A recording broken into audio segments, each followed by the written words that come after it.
ಈ ದೇಶ ಒಂಥರ ವಿಭಿನ್ನ ಕಣ್ರಿ. ಸಾರಿ ವಿಚಿತ್ರ ಕಣ್ರಿ. ಚಲನಚಿತ್ರ ನಟಿ ರಮ್ಯಾಗೆ ದರ್ಶನ್ ಫ್ಯಾನ್ಸು ಬಾಯಿಗೆ ಬಂದಂಗೆ ಬೈದರು ಕಮೆಂಟ್ನಲ್ಲಿ ಅನ್ನೋ ಕಾರಣಕ್ಕೆ ಅವ್ರನ್ನ ತಗೊಂಡೋಗಿ ರುಬಾಕ್ತಿರ ಪೊಲೀಸ್ ಸ್ಟೇಷನಲ್ಲಿ. ಪ್ರಿಯಾಂಕರ್ಗೆ RSSನ ಬ್ಯಾನ್ ಮಾಡ್ತೀನಿ ಎಂದಾಗ RSSನ ಕಾರ್ಯಕರ್ತರು ಅವರಿಗೆ ಫೋನ್ ಮಾಡಿ ಬೈದರು ಅನ್ನೋ ಕಾರಣಕ್ಕೆ ಅವ್ರನ್ನೂ ಕೂಡ ಟ್ರ್ಯಾಕ್ ಮಾಡ್ತೀರಾ, ಹಿಡಿದು ಹೊಡಿತೀರ. ಈ ದೇಶದಲ್ಲಿ ರಾಜ್ಯದ ಮುಖ್ಯಮಂತ್ರಿಗೆ ಯಾರಾದರೂ ಟ್ವೀಟರಲ್ಲಿ ಟ್ವೀಟ್ ಮಾಡಿದ್ರೆ ಅವನನ್ನು ಸೊಮೋಟೋ ಕೇಸ್ ಮಾಡಿ ಅರೆಸ್ಟ್ ಮಾಡ್ತೀರಾ.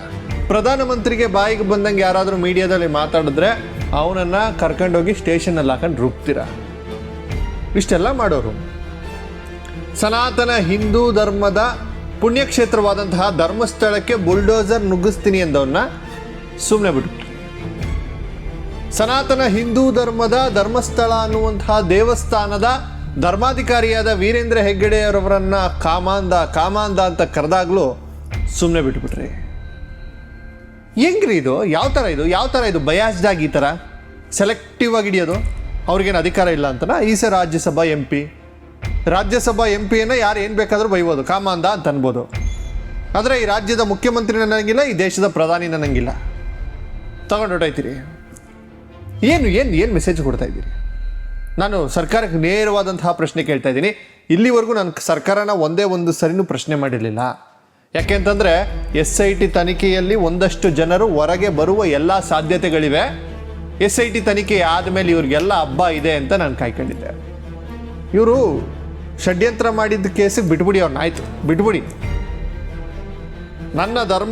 ನನ್ನ ಧಾರ್ಮಿಕ ಕ್ಷೇತ್ರವನ್ನು ಅವರು ಬಿಲ್ಡೋಸರ್ ನುಗ್ಸಿ ಹೊಡೆದಾಕ್ತೀನಿ, ಅಲ್ಲಿಗೆ ಹಾಕೋ ಉಂಡಿ ಕಾಸನ್ನ ಅದೇನೇನಕ್ಕೋ ಹೋಲಿಸಿ ಇವರು ಅದನ್ನು ಬಡ್ಡಿಗೆ ಕೊಡ್ತಾರೆ, ಬಿಡಿ, ಅದು ಬಿಟ್ಬಿಡಿ. ಅದು ವೈಯಕ್ತಿಕವಾಗಿ ಅವ್ರೇನೋ ಮಾತಾಡ್ಕೊಂಡಿದ್ದಾರೆ, ಅವ್ರವ್ರ ಪರ್ಸ್ನಲ್ ಗ್ರಡ್ಜಸಲ್ಲಿ ಮಾತಾಡಿದ್ದಾರೆ. ನನ್ನ ಧರ್ಮಾಧಿಕಾರಿಯನ್ನು ನಾನೇನು ಕಾವಂದರು ಅಂತ ಕರಿತೀನಿ, ಊರಿನ ದೊಡ್ಡವರು ಅಂತ ಕರಿತೀನಿ, ಅವರನ್ನು ಇವನು ಗೌಡ್ರು ಹಿಂಗೆ ಮಾಡಿದ್ರು ಹಂಗೆ ಮಾಡಿದ್ರು ಅಂತ ಸಮೀರ ಅನ್ನಲ್ಲ. ಅವನೇನಕ್ಕೆ ಬಿಟ್ಟಿರ ಹಂಗೆ. ಈ ಗಿರೀಶ್ ಮಟ್ಟಣ್ಣ ದಿನ ಸಾಯಂಕಾಲ ಲೈವಲ್ಲಿ ಬರಬೇಕಾದ್ರೆ ನಕಲಿ ದೇವಮಾನವ ಅಂತಾರಲ್ಲ. ದೇವಮಾನವ ಅಂತಂದ್ರು ಏನು? ಸುಮ್ಮನೆ ಕರಿತೀವ ದೇವಮಾನವ ಅಂತ? ಅವ್ರು ದೇವ್ರ ಥರ ಹಿಂಗೆ ಅಂದ್ಬಿಟ್ರೆ ಏನೋ ಆಗೋಗುತ್ತೆ ಅಂತ ಹೇಳ್ತೀವಿ ಅಂತನಾ? ದೇವರು ಮಾಡುವ ಕೆಲಸವನ್ನು ಒಬ್ಬ ಮನುಷ್ಯ ಮಾಡ್ತಾ ಇದ್ದಾನೆ ನೋಡಿ. ಲಕ್ಷಾಂತರ ಜನರಿಗೆ ಕೆಲಸವನ್ನು ಕೊಟ್ಟು ಅವರಿಗೆ ಅವರು ದೇವರಾಗಿ ಕಾಣಿಸ್ತಾರೆ. ಆ ಕಾರಣಕ್ಕೋಸ್ಕರ ಅವ್ರನ್ನ ದೇವಮಾನವ ಅಂತ ಕರೀತಾರೆ. ಮಾತನಾಡುವ ಮಂಜುನಾಥ ಅಂತಂದರೆ ಅಲ್ಲಿ ಮಂಜುನಾಥನ ಹತ್ರ ಪ್ರಾರ್ಥನೆ ಇಡ್ತೀವಿ. ಇಲ್ಲಿ ಹೊರಗಡೆ ಹೋಗ್ಬಿಟ್ಟು ಏನಾದರೂ ಸಮಸ್ಯೆ ಹೇಳಿದ್ರೆ ಸೋಮವಾರದೊತ್ತು ಅವ್ರು ಕೂತ್ಕೊಂಡು ಕೈದಾನ ಮಾಡುವಂತಹ ಒಂದು ಸಂಸ್ಕೃತಿ ಇದೆ. ಅದಕ್ಕೋಸ್ಕರ ಅವ್ರನ್ನ ಮಾತನಾಡುವ ಮಂಜುನಾಥ. ನಾವು ಮಾತಾಡಿಸ್ಬೋದು ಆ ಮಂಜುನಾಥನ ಹತ್ರ, ನಮಗೇನಾದರೂ ಕಷ್ಟ ಇದ್ದರೆ ಅಲ್ಲಿ ಸಹಾಯ ಸಿಗುತ್ತೆ. ಆ ಕಾರಣಕ್ಕೆ ಮಾತನಾಡುವ ಮಂಜುನಾಥ ಅಂತ ಕರೀತಾರೆ. ಇವರು ಅದಕ್ಕೆ ನಕಲಿ ದೇವಮಾನವ. ನಾನು ಭಾಳ ಸ್ಪಷ್ಟವಾಗಿ ಕೇಳ್ತಾ ಇದ್ದೀನಿ, ಇವರು ಮಾಡಿದ ಷಡ್ಯಂತ್ರಕ್ಕೆ ನೀವು ಶಿಕ್ಷೆ ಕೊಡ್ತಿರೋ ಬಿಡ್ತಿರೋ ಗೊತ್ತಿಲ್ಲ. ಇಷ್ಟು ದಿನ ಬಾಯಿಗೆ ಬಂದಂಗೆ ಬೈದ್ರಲ್ಲ, ಆ ಕೇಸ್ಗಳನ್ನೆಲ್ಲ ಸುಮೋಟೋ ಕೇಸ್ ಹಾಕ್ಬಿಟ್ಟು ಈಗ ಅರೆಸ್ಟ್ ಮಾಡಿ. ಪೊಲೀಸ್ ಇಲಾಖೆಗೆ ಎಲ್ಲವನ್ನ ಸುಮೋಟೋ ಕೇಸ್ ಮಾಡ್ಲಿಕ್ಕೆ ಆಗ್ತದೆ. ಈ ಕೇಸ್ ನೇನಕ್ಕಿನ್ನ ಮಾಡಲಿಲ್ಲ? ಈ ಕೇಸ್ ನೇನಕ್ಕಿನ್ನ ಸುಮೋಟೋ ಕೇಸ್ ತಗೊಂಡಿಲ್ಲ? ಯಾರೋ ಒಬ್ಬ ವ್ಯಕ್ತಿ ಪ್ರಚೋದನಕಾರಿ ಹೇಳಿಕೆಯನ್ನು ಕೊಟ್ಟ ಅನ್ನುವ ಕಾರಣಕ್ಕೆ ಅವನ್ನ ತಗೊಂಡೋಗಿ ಸ್ಟೇಷನಲ್ಲಿ ಕೂರಿಸ್ತೀವಿ. ಯಾರೋ ಒಬ್ಬ ವ್ಯಕ್ತಿ ಮಾತಾಡೋ ಬರದಲ್ಲಿ ಯಾರೋ ಒಬ್ರಿಗೆ ಬೈದ್ರೆ, ಅಂದರೆ ಮುಖ್ಯಮಂತ್ರಿಗೋ ಪ್ರಧಾನಮಂತ್ರಿಗೋ ಯಾರೋ ಒಬ್ಬ MLA ಬೈದ್ರೆ ಬಿಡೋದ್ರಿ. ಅಂಥದ್ರಲ್ಲಿ ಹಿಂದೂ ಧಾರ್ಮಿಕ ಕ್ಷೇತ್ರದ ಧರ್ಮಾಧಿಕಾರಿ, ಅದರಲ್ಲೂ ವಿಶೇಷವಾಗಿ ರಾಜ್ಯಸಭಾ ಸದಸ್ಯ, ಅದರಲ್ಲೂ ವಿಶೇಷವಾಗಿ ಪದ್ಮಭೂಷಣ ಪುರಸ್ಕೃತ, ಇಂಥ ವ್ಯಕ್ತಿಗಳನ್ನ ಬಾಯಿಗೆ ಬಂದಂಗೆ ಹೇಗೆ ಬೇಕಾದ್ರ ಹಾಗೆ ನಿಂದಿಸಿದ್ರು ಕೂಡ ಈ ದೇಶದಲ್ಲಿ ಅವ್ರಿಗೇನೂ ಆಗೋದಿಲ್ಲ. ಈ ದೇಶದಲ್ಲಿ ಅವ್ರಿಗೇನೂ ಆಗೋದಿಲ್ಲ. ಎಷ್ಟು ಗ್ರೇಟ್ ಅಲ್ವ ನಮ್ಮ ದೇಶ? ಎಷ್ಟು ಗ್ರೇಟ್ ಅಲ್ವೇನ್ರಿ ನಮ್ಮ ದೇಶ? ಇದೇ ಕಾರಣಕ್ಕೆ ನಾನು ಹೇಳಿದವಾಗಲೇ ನಮ್ಮ ದೇಶದಲ್ಲಿ ಪ್ರತಿಯೊಂದು ವಿಚಿತ್ರ, ವಿಭಿನ್ನ, ವಿಶಿಷ್ಟ. ನೋಡಿ, ನನಗೆ ಈ ನಕಲಿ ಹೋರಾಟಗಾರರ ಮೇಲೆ ಏನಕ್ಕೆ ನನಗೆ ಕೋಪ ಅಂತಂದರೆ, ಆ ಬುರುಡೆ ಭೀಮನನ್ನು ಕರ್ಕ ಬಂದಾಗಲೇ ನಾವು ಹೇಳಿದ್ವಿ ಇದು ಬುರುಡೆ ಅಂತ. ನಂಬಲಿಲ್ಲ ಜನ, ಅವನ ಮಾತಿಗೆ ಜೈಕಾರವನ್ನು ಕೂಗಿದ್ರಿ. ಆ ಸಮೀರ ಬಂದ, ನಿಮ್ಮ ಇಡೀ ಟೀಮನ್ನು ಬೆತ್ತಲು ಮಾಡ್ದ. ಸಮೀರ ಬಂದು ಸೌಜನ್ಯ ಪ್ರಕರಣಕ್ಕೆ ನ್ಯಾಯವನ್ನು ಕೇಳ್ದ. ನೀವು ಸೌಜನ್ಯ ಹೋರಾಟವನ್ನೇ ಮಾಡ್ಕೊಂಡಿದ್ದಿದ್ರೆ ಇನ್ನೊಂದು 10-15 ವರ್ಷ ಈ ಇಶ್ಯೂ ಉಳ್ಕೊತಾ ಇತ್ತು ಸಮಾಜದಲ್ಲಿ. ನೀವು ಡಿಸ್ಕಸ್ ಮಾಡ್ಬೋದಿತ್ತು, ನೀವು ದುಡ್ಡು ಮಾಡ್ಬೋದಿತ್ತು, ನೀವು ಕಾಸು ಮಾಡ್ಬೋದಿತ್ತು, ನಿಮ್ಮ ಷಡ್ಯಂತ್ರವನ್ನು ಯಶಸ್ವಿಯಾಗಿ ಧರ್ಮಸ್ಥಳದ ವಿರುದ್ಧ ಮಾಡ್ಬೋದಾಗಿತ್ತು. ನೀವು ದಾರಿ ತಪ್ಪಿದ್ದೆಲ್ಲ ಹೇಳಿ, ಸುಳ್ಳಿನ ಕಂತೆಗಳನ್ನು ಜಾಸ್ತಿ ಮಾಡ್ಕೊಂಡು ಹೋದ್ರಿ. ಸೌಜನ್ಯ ಅನ್ನುವಂತಹ ಪ್ರಕರಣಗಳಲ್ಲೇ ಸಾವಿರಾರು ಸುಳ್ಳುಗಳನ್ನ ತುಂಬಿರೋರು ನೀವು. ಅದನ್ನು ಜನ ಅಕ್ಸೆಪ್ಟ್ ಮಾಡಿದ್ರು. ಯಾಕೆಂದರೆ ಒಂದು ಹೆಣ್ಮಗು ಸೀನ್ ಇದು ಬೇಡ, ಆ ಹೆಣ್ಮಗುಗೆ ಅನ್ಯಾಯ ಆಗಬಾರ್ದು ಅನ್ನೋ ಕಾರಣಕ್ಕೆ ನಮ್ಮನ್ನೆಲ್ಲ ವಿರೋಧ ಮಾಡಿದ್ರು. ನಾವು ಬಂದಾಗ ಸೌಜನ್ಯ ಪ್ರಕರಣದಲ್ಲಿ ನಾವು ಎಂಟ್ರಿ ಕೊಟ್ಟಾಗ ನಮಗೆ ಬಂದು ಬೈದಷ್ಟು ಜನ ಇನ್ಯಾರಿಗೂ ಬೈದಿರಲಿಲ್ಲ. ಈ ವಿಚಾರದಲ್ಲಿ ಒಂದಷ್ಟು ಜನ ನಮ್ಮನ್ನೆಲ್ಲ ಬೈಸ್ಕೊಂಡಿದ್ವಿ ನಾವು. ನಮಗೇನು ಬೇಜಾರಿರಲಿಲ್ಲ. ನೀವು ಸೌಜನ್ಯ ಪ್ರಕರಣದಲ್ಲೂ ಕೂಡ ಸುಳ್ಳು ಅನ್ನುವ ಇಂಜೆಕ್ಷನನ್ನು ಕೊಟ್ಟು ಆ ಹೆಣ್ಣು ಮಗುವಿನ ಆತ್ಮವನ್ನು ಸಾಯಿಸ್ಬಿಟ್ರಿ. ಅದಾದಮೇಲೆ ಅಷ್ಟಕ್ಕೆ ನಿಲ್ಲಿಸಿದ್ರ ನೀವು? ಇಲ್ಲ. ಅದಾದಮೇಲೆ ಏನದು ಸುಜಾತ ಭಟ್ ಅನ್ನುವಂತಹ ಹೆಂಗಸನ್ನು ಕರ್ಕೊಂಡು ಬಂದ್ರಿ. ಅನನ್ಯ ಭಟ್ ಅನ್ನುವಂತಹ ಹೆಣ್ಣು ಮಗುಗೆ ಅನ್ಯಾಯ ಆಗಿದೆ. ಕೇವಲ ಹೆಣ್ಣು ಹೆಣ್ಣು ಹೆಣ್ಣು ಹೆಣ್ಣು ಹೆಣ್ಣು. ಧರ್ಮಸ್ಥಳ ಧರ್ಮಾಧಿಕಾರಿ ವೀರೇಂದ್ರ ಹೆಗ್ಗಡೆರವರನ್ನು ಕಾಮಾಂಧ ಅಂತ ಹೇಗೆ ಕರೆದ್ರಿ ನೀವು? ಒಂದೇ ಒಂದು ರೇಪ್ ಅಲಿಗೇಷನ್ಸ್ ಇದೆಯಾ? ಅಲಿಗೇಷನ್ ನೀವು ಮಾಡ್ತಾ ಇದ್ದೀರಿ. ಒಂದೇ ಒಂದು ಸಣ್ಣ ಕೇಸ್ ಇದೆಯಾ?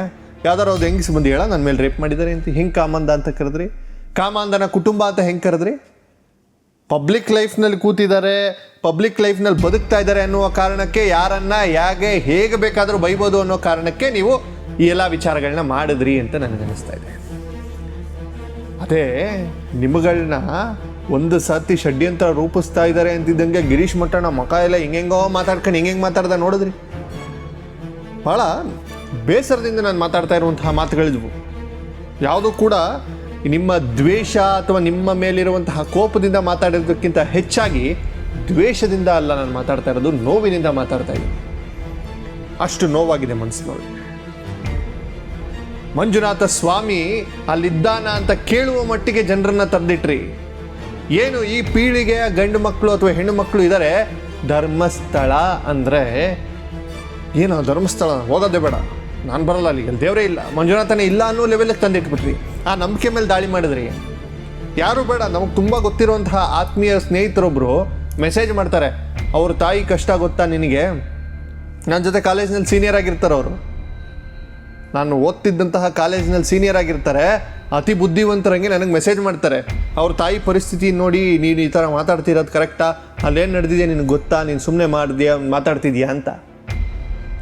ಎಲ್ಲ ದಾಖಲೆಯನ್ನು ಓದಿ ಎಲ್ಲ ವಿಚಾರವನ್ನು ತಿಳಿದು ನಾನು ಮಾತಾಡೋಕ್ಕೆ ಆರಂಭ ಮಾಡಿದೆ ಅಂತ ಅವ್ರಿಗೆ ಹೇಳ್ತೀನಿ. ಅವರು ನಮ್ಮ ಜೊತೆ ಮಾತಾಡೋದು ಬೇಡ, ನಾವು ಪಾಡಿಗೆ ನಾವು ಇದು ಬಿಡೋಣ, ಇವ್ರ ಹತ್ರ ಈ ವಿಚಾರಕ್ಕೆ ಯಾಕೆ ಹೋಗಬೇಕು ಅಂತೇಳಿ ಹೋಗ್ತಾರೆ. ನಾವು ಈ ವಿಚಾರಕ್ಕೆ ನಿಂತಾಗಿನಿಂದ ಬಹಳಷ್ಟು ಸಂಬಂಧಗಳನ್ನು ಕಳೆದುಕೊಳ್ಳಲು ನಿರ್ಧಾರ ಮಾಡಿ ಬಂದಿದ್ದೀವಿ, ಧೈರ್ಯ ಮಾಡಿ ಬಂದಿದ್ದೀವಿ. ನಮ್ಗೆ ಯಾವುದು ಮುಖ್ಯ ಆಗಿರಲಿಲ್ಲ ಈ ವಿಚಾರದಲ್ಲಿ. ನಮಗೆ ಮುಖ್ಯ ಆಗಿದ್ದಿದ್ದು ಒಂದೇ, ಧರ್ಮಸ್ಥಳ ಮಂಜುನಾಥ ಕ್ಷೇತ್ರ ಇವತ್ತು ಗಟ್ಟಿಯಾಗಿ ನಿಲ್ಲಬೇಕು. ಯಾರ ನನ್ನ ಮಕ್ಕಳು ಮಾತಾಡಬಾರ್ದು ನನ್ನ ಕ್ಷೇತ್ರದ ಬಗ್ಗೆ, ಈ ನಕಲಿ ಹೋರಾಟಗಾರರ ಗುಂಪನ್ನು ಬೆತ್ತಲು ಮಾಡಿ ನಿಲ್ಲಿಸಬೇಕು ಅಂತ. ಏನು ಮಾಡ್ತಾ ಇದೆ ಸರ್ಕಾರ? ನಾನು ಮತ್ತೆ ಈಗ ಸರ್ಕಾರಕ್ಕೆ ಪ್ರಶ್ನೆಯನ್ನು ಕೇಳ್ತಾ ಇದ್ದೀನಿ, ಏನು ಮಾಡ್ತಾ ಇದ್ದೀರಿ? ಏನು ನಿಮ್ಮ ಗುರಿ ಏನು? ಷಡ್ಯಂತ್ರ ಮಾಡಿದ್ದಾರೆ ಅಂತ ಕೋರ್ಟ್ನಲ್ಲಿ ಹೇಳ್ತಾ ಇದ್ದೀರಿ, ಷಡ್ಯಂತ್ರ ಮಾಡಿದ್ದಾರೆ ಅಂತ ಎಲ್ಲ ಕಡೆ ಮಾತಾಡ್ತಾ ಇದ್ದೀರಿ, ಆ ಒಂದು ಕ್ಷೇತ್ರಕ್ಕೆ ಧಕ್ಕೆ ಆಗಿದೆ ಅಂತ ಮಾತಾಡ್ತಾ ಇದ್ದೀರಿ. Where is the action? Where is the action? ಇದೇ ಒಬ್ಬ ಮುಖ್ಯಮಂತ್ರಿಯ ಬಗ್ಗೆ ಇಷ್ಟು ಮಾತಾಡಿದರೆ ಸುಮ್ಮನಿರ್ತಿದ್ರ? ಇದೇ ಒಬ್ಬ ಪ್ರಧಾನಮಂತ್ರಿ ಬಗ್ಗೆ ಮಾತಾಡಿದರೆ ಸುಮ್ಮನಿರ್ತಿದ್ರ? ಇದೇ ಒಬ್ಬ ಮಿನಿಸ್ಟರ್ ಬಗ್ಗೆ ಮಾತಾಡಿದರೆ ಸುಮ್ಮನಿರ್ತಿದ್ರ? ಒಬ್ಬ ಮಿನಿಸ್ಟರ್ ಬಗ್ಗೆನೋ ಅಥವಾ ಒಬ್ಬ ಮುಖ್ಯಮಂತ್ರಿ ಬಗ್ಗೆನೋ ಒಬ್ಬ ಪ್ರಧಾನಮಂತ್ರಿ ಬಗ್ಗೆನೋ ಮಾತಾಡಬಹುದು ಅಂತಂದರೆ ನನ್ನ ಧರ್ಮಾಧಿಕಾರಿ ಅವರಷ್ಟೇ ಪ್ರವೀಣರು, ಅವರಷ್ಟೇ ಮುಖ್ಯವಾದಂತಹ ವ್ಯಕ್ತಿಗಳು. ನನ್ನ ಧಾರ್ಮಿಕ ನಂಬಿಕೆಗೆ ಧಕ್ಕೆಯಾದಂತಹ ಈ ಪರಿಸ್ಥಿತಿಗೆ ತಂದು ನ್ಯಾಯವನ್ನು ಕೊಡಿಸಿ ಸರ್ಕಾರ ನ್ಯಾಯವನ್ನು ಒದಗಿಸಿ. ನನಗೆ ನ್ಯಾಯ ಬೇಕು. ನನ್ನ ಧಾರ್ಮಿಕ ಕ್ಷೇತ್ರದ ಬಗ್ಗೆ ಮಾತನಾಡಿದ ಪ್ರತಿಯೊಬ್ಬನನ್ನು ಕರೆದುಕೊಂಡು ಹೋಗಿ ಸ್ಟೇಷನ್ನಲ್ಲಿ ವಿಚಾರಣೆ ಮಾಡಿ. ಅಟ್ಲೀಸ್ಟ್ ವಿಚಾರಣೆ ಮಾಡಿ ಸ್ವಾಮಿ, ಏನಕ್ಕೆ ಹಿಂಗೆ ಮಾತಾಡಿದೆ ಅಂತ ವಿಚಾರಣೆ ಮಾಡಿ, ನಮ್ಗೆ ಖುಷಿಯಾಗುತ್ತೆ. ಯಾಕೆ ಈ ನಿರ್ವೀರ್ಯತನ? ಯಾಕೆ ಈ ನಿರ್ವೀರ್ಯತನ? ಎಷ್ಟು ದಿನ ಈ ನಿರ್ವೀರ್ಯತನ? ಒಬ್ಬ ಸಮೀರನಿಗೆ ಎದುರುತ್ತೆ ಸರ್ಕಾರ ಅಂತಂದ್ರೆ ಏನು ಕಾರಣ? ಒಬ್ಬ ಮಹೇಶ್ ಶೆಟ್ಟಿ ತಿಮರೋಡಿಯನ್ನು ಇವತ್ತವರೆಗೂ ಬಂಧನ ಮಾಡಲಿಕ್ಕಾಗಿಲ್ಲ ಅಂತಂದರೆ ಅದಕ್ಕೆ ಕಾರಣ ಏನು? ಆ ಮಹೇಶ್ ಶೆಟ್ಟಿ ತಿಮರೋಡಿ ಔಸ್ಕೊಂಡಿದ್ದಾನೆ, ಅದನ್ನು ಮೀಡಿಯಾದವರು ಕೇಳ್ತಾರೆ, ಗಿರೀಶ್ ಮಟ್ಟಣ್ಣನ ಯಾಕೆ ಔಸ್ಕೊಂಡಿದ್ದಾರೆ, ತಲೆ ಮರೆಸ್ಕೊಂಡಿದ್ದಾರೆ ಅಂತಂದರೆ ಯಾಕೆ ಇವಾಗ ಮಾತಾಡ್ಸ್ಕೊಬಂದಲ್ಲ ಅಂತ ಹೇಳ್ತಾನೆ. ಒಂದು ದಿನ ಪೊಲೀಸ್ ಕರೆದು ಕೇಳಿಲ್ವಲ್ರಿ? ಒಂದು ದಿನ ಸರ್ಕಾರ ಪ್ರಶ್ನೆ ಮಾಡಿಲ್ವಲ್ರಿ? ನಾವು ಚುನಾಯಿಸಿದ ಸರ್ಕಾರ ನಮ್ಮ ಒಳಿತನ ಬಯಸುತ್ತೆ ಅಂತ ನಾವು ಖುಷಿ ಪಡ್ತೀವಿ. ನಂಬ್ತೀವಿ. ಏನು ಮಾಡ್ತಾ ಇದ್ರಿ? ಯಾರು ಒಳ್ಳೇದು ಬಯಸ್ತಾ ಇದ್ದೀರಿ? ಷಡ್ಯಂತ್ರಕಾರರನ್ನು ಕಾಪಾಡೋಕೆ ಸರ್ಕಾರ ಇರೋದು? ಸರ್ಕಾರ ಇರೋದು ಹಾಗಾದ್ರೆ ಷಡ್ಯಂತ್ರಕಾರರನ್ನು ರಕ್ಷಿಸೋಕೆ. One of the very saddest part in the Karnataka history. Dharmasthala ಮಂಜುನಾಥನ ಬಗ್ಗೆ ಅಂತಾರಾಷ್ಟ್ರೀಯ ಮಟ್ಟದಲ್ಲಿ ಸುದ್ದಿಗಳಾದವು. ಅದ್ರ ಬಗ್ಗೆ ಇನ್ನೊಂದು ಎಪಿಸೋಡ್ ಮಾಡ್ತೀನಿ. ಯಾರಾದರೂ ಒಬ್ಬರು ಕ್ಷಮೆ ಕೇಳ್ತಾರೇನೋ?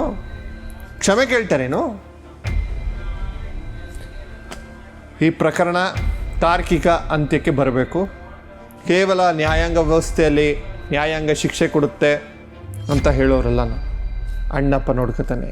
ಅಣ್ಣಪ್ಪನ ಮೆಟ್ಟಿಲಲ್ಲಿ ಅವನಿಗೆ ಅಣ್ಣಪ್ಪ ಮೆಟ್ಟಿಲ ಮೇಲೆ ಶಾಸನವನ್ನು ಕೊಡ್ತಾನೆ, ಶಾಪವನ್ನು ಕೊಡ್ತಾನೆ, ನ್ಯಾಯವನ್ನು ಕೊಡ್ತಾನೆ ಅಂತ ನಂಬೋರು. ನೋಡೋಣ ಈ ಪ್ರಕರಣ ಎಲ್ಲಿವರೆಗೂ ಹೋಗುತ್ತೆ, ಏನೇನಾಗುತ್ತೆ, ಎಷ್ಟೆಷ್ಟು ತಿರುವನ್ನು ತಂದು ಕೊಡುತ್ತೆ ಅನ್ನೋದನ್ನು ಮುಂದಿನ ಸಲ ಮಾತಾಡೋಣ. ಮುಂದಿನ ವಿಡಿಯೋ ಸಿಗೋಣ. ಬರಲಾ? ನಮಸ್ಕಾರ.